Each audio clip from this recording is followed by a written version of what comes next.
Ladies and gentlemen, you may not know or perhaps you forgot that at the beginning of Season of the Lost, all of Destiny 2's heavy machine guns did see a bit of a buff. And due to the fact that fusion rifles are featured in the seasonal artifact and extremely strong with the particle deconstruction mod, this change did fall by the wayside. And even before this, machine guns in general were not really held in all that high of regards.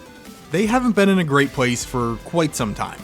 But even though machine guns don't land in Bungie's curated meta currently, I still thought it might be worthwhile to see how our exotics are holding up, that being Thunderlord, Heir Apparent, and Xenophage, which did see some individual tuning. But what was this buff? Well, Bungie felt like the weapon class wasn't fulfilling the role well enough in higher level content, which is noted as being ad clearing primarily, with its secondary role being single target sustain damage. So they increased the PvE damage output by 20% across the board, with the exception being Xenophage, whose changes were a little bit more specific. Bungie explained that this weapon was already top notch, so its damage wasn't amplified as much as all other machine guns. And the fire rate was actually dropped from 120 rounds per minute to 90 rounds per minute. But what kind of damage output are we actually looking at now in-game with these exotics? And do these changes make them a viable pick? We'll start out with Heir Apparent. This one shoots at 900 rounds per minute, has 200 rounds in the magazine, and a pretty respectable stat line. This weapon does need to be fully spun up before it begins to fire, and you can do that by holding the aim down sights button. And it does carry the super special extra bonus feature of Armor of the Colossus, giving you a pretty beefy arc overshield if you spin this weapon up when at full health, which by the way can be nightmarishly strong in PvP in the right hands. And this is the only one of the 3 exotic machine guns that does have a catalyst as well, making the arc shield even stronger and reloading half of the magazine if that shield gets broken. But anyway, damage output. And yes, I know Actium War Rig can make machine guns a lot better. And no, I am not testing with it equipped, obviously, since I am on a Warlock. When I'm taking a look at a specific weapon, I do try to keep things class neutral, so you can make use of the information regardless of whether you're playing on a Warlock, a Hunter, or a Titan. But anyhow, Heir Apparent is critting Carl, who just so happens to be carrying a very similar gun, for 2,313 points of damage per shot. With 200 rounds, that's 462,600 points of potential damage in a single magazine.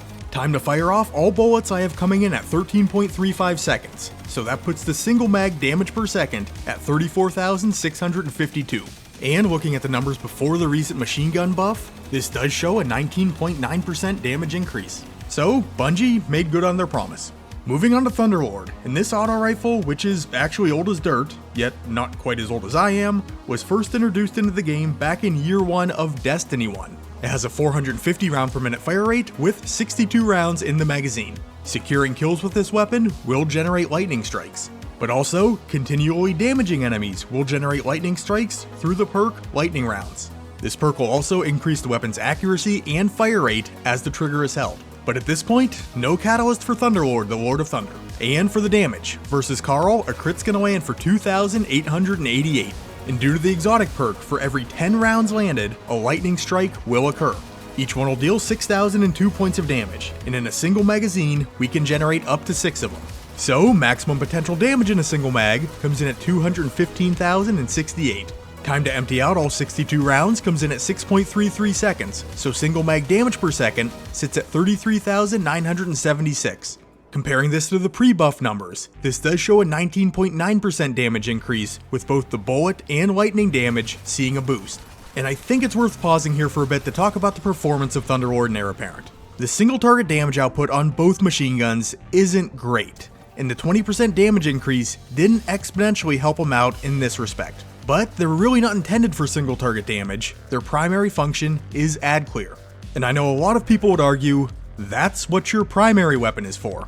And valid point for 90% of the game's content. But in that portion of the content, I mean, use whatever the hell you want. If you want to run a full meta loadout, do it. If you want to run a jumbled mess of nonsense, go ahead. Both are probably going to get the job done. But if you are heading into higher end content where even your standard red bars have considerably more health and can smack you around like nobody's business, having a hard hitting machine gun capable of making those enemies disappear in a hurry isn't a terrible idea. And while the 20% increase may not be a huge factor when looking at single target damage, When viewing it from an ad clearing perspective, it is a nice change, making these weapons more ammo efficient. Perhaps pre-buff it took 10 rounds to drop a major target, now it might only take 7 or 8. Or trash ads die out to a single bullet, where pre-buff you may have needed to commit 2 rounds. On a case-by-case basis, this may not seem like much, but over the course of an entire activity, those bullets will add up. So if you wanted to try something out like a double special weapon loadout, you can lean on your machine gun a bit harder for ad clear and be less likely to run dry on heavy rounds. But another argument could be presented here: why equip an exotic machine gun? Again, fair point. Legendaries did see that 20% damage increase as well, and with the right roll, they can be quite powerful, relatively speaking. In some cases, outputting a lot better damage than the exotics. But whether or not to select one of these exotics probably should be considered on a per instance basis. They can be useful in the right situations. Thunderlord is obviously strong versus arc shielded enemies, and the lightning strikes are AoE based, so they can knock out packs of trash ads without needing to put a bullet on each target. And Heir Apparent does provide some nice survivability with its overshield. And while it can't take as much of a beating in higher end activities, just some damage mitigation can prove useful. So while I wouldn't call these meta picks, with the right build, with the right team composition, and the right activity, when being asked to fill the correct role, I wouldn't take these exotics off the table as an option. But we do have one more exotic machine gun to take a look at: Xenophage. This solar-based weapon is now firing at 90 rounds per minute, with 13 rounds in the magazine. There is no exotic perk to speak of, no catalyst currently, and the intrinsic trait really isn't anything fancy or flashy either. Pyrotoxin rounds. Fires high-powered, explosive ammunition. And due to the explosive nature of the round, this weapon is not affected by damage fall-off, but cannot land crits either. To make up for this fact, Bungie tuned the weapon to hit like Ivan Drago. And if you've never seen Rocky IV, it hits pretty hard. I must break you. Shots from Xenophage will tag Carl for 23,973 points of damage apiece. So in its 13-round magazine, we're looking at 311,649 points of total damage. The magazine can be emptied in as little as 8 seconds flat. So the single mag damage per second comes in at 38,956.